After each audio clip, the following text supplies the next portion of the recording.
Guys, let's see कि आज 5th day Pitrupaksha में आपके एंसेस्टर्स का, आपके पितरों का, आपके पूर्वजों का क्या मैसेज है आपके लिए। सो लेट्स चेक कि हमारे पास क्या कार्ड आता है।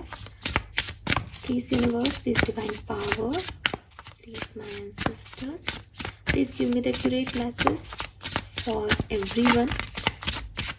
जो भी ये रीडिंग देख रहा है, उनके पूर्वज उन्हें अभी क्या कहना चाहते हैं, उन्हें क्या जानने की ज़रूरत है। इस पितृपक्ष में आपके पितरों का संदेश आपके लिए क्या है। All right, we have truth number 37।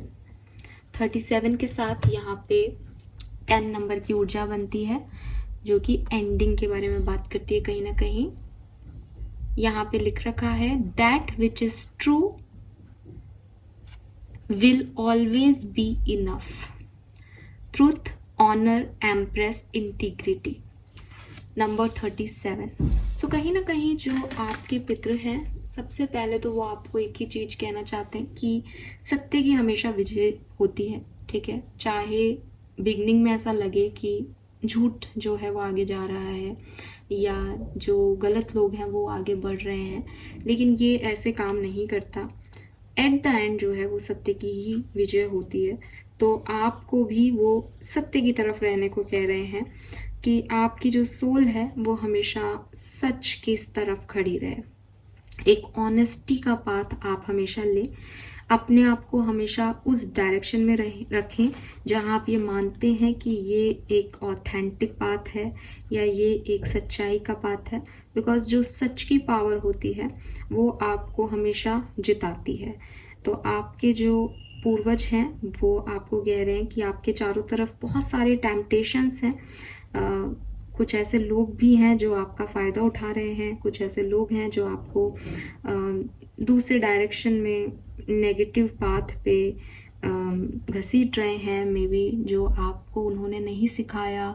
For example कि एक छोटा सा एग्ज़ाम्पल यहाँ पे मैं ले रही हूँ, जैसे आपके पूर्वजों में अंडा या मांस मछली नहीं खाते थे, लेकिन आपने मांस मछली खाना शुरू कर दिया अपने दोस्तों के साथ।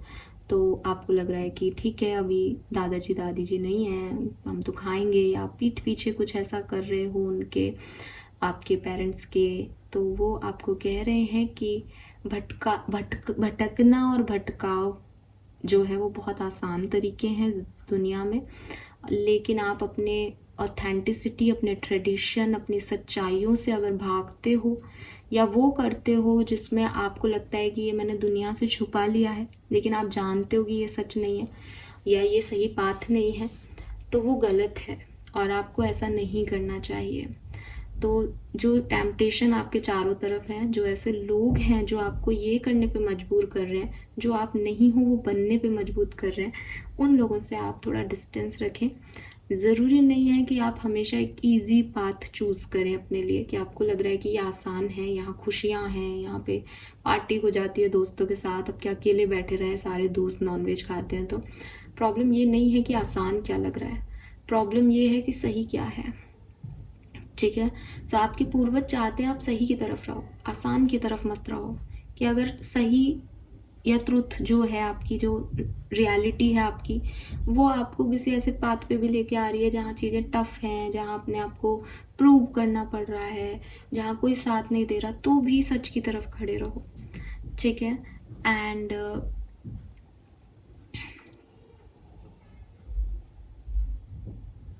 अगर आपको अपनी लाइफ में फुलफिलमेंट चाहिए, अपने पूर्वजों की ब्लेसिंग्स चाहिए, तो आपके पूर्वजों का आपकी तरफ एक ही मैसेज आ रहा है कि जो भी पाथ ले रहे हो उसको,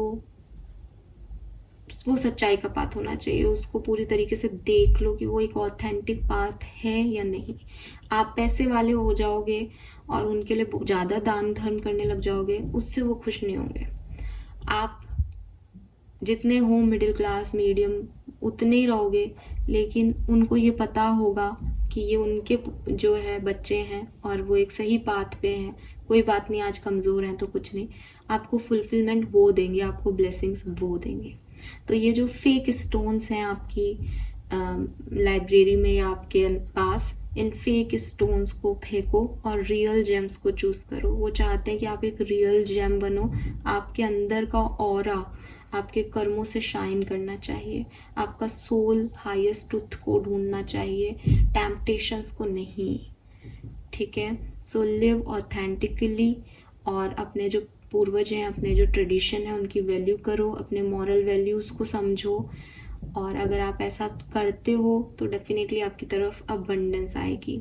ये मैसेज कुछ लोगों के लिए ऐसा भी हो सकता है कि आप एक टफ फेज से गुजर रहे हो बिकॉज आपने सच्चाई का पाथ चूज़ किया है, तो आपके पूर्वज कह रहे हैं कि तुमने सच्चाई का पाथ चूज़ किया है, तुम्हारी ऑथेंटिसिटी इसमें ही है, तुम्हें अभी जो भी प्रॉब्लम्स आ रही है उनका जो है रिजोल्यूशन बहुत जल्द आ जाएगा, आपको फुलफिलमेंट मिल जाएगा।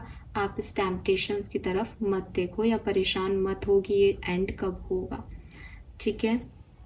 आपकी जो पीस ऑफ माइंड है कि आपने कुछ गलत नहीं किया है, आपके अंदर का जो सच है कि आप जो सोचते हो वही बोलते हो, जो बोलते हो वही सोच रहे हो, ये बहुत ज़रूरी है, ठीक है। आपको ऐसा बनने की ज़रूरत नहीं है कि आप सोचते कुछ हो, कहते कुछ हो, करते कुछ हो, आपका कुछ भी मैच नहीं कर रहा।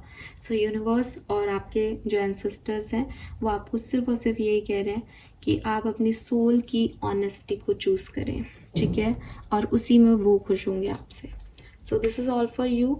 आई होप कि आपसे रेजोनेट होगा। और नंबर 10 का कार्ड है, मैंने आपको पहले भी कहा था, तो यहाँ पे आपको कुछ चीज़ों को एंड, यहाँ मून की भी ऊर्जा है, कुछ चीज़ें, कुछ टेम्पटेशन, कुछ इल्यूजन्स, कुछ मूड स्विंग्स आपके दिमाग में चल रहे हैं कि मुझे ये कर लेना चाहिए था, मुझे ऐसा करना चाहिए था, मुझे वो जॉब ले लेनी चाहिए थी, मुझे पैसे दे देने चाहिए थे इस काम को करवाने के, अब देखो कितनी प्रॉब्लम। आप उनकी तरफ मत देखो, आप इतना मत सोचो, आप ये सोचो आपके दिमाग में क्या ख्याल आ रहा है, आप क्या चाह रहे हो, और वही करो। जो आपकी रियलिटी है आप उसमें रहो, आपको कुछ भी ढोंग करने की ज़रूरत नहीं है, आपको कुछ भी बनने की ज़रूरत नहीं है। और अगर आपकी लाइफ में ऐसे लोग हैं जो आपको अट्रैक्ट कर रहे हैं लेकिन वो आपको आपसे छीन रहे हैं, वो आपको बदल रहे हैं, वो उनकी तरफ मत जाओ, ठीक है। ऑनर करो, इंटीग्रिटी से रहो, ऑथेंटिसिटी को ऑनर करो, fine. This is all for you. Hope ये आपसे रेजोनेट होगा। Bye bye.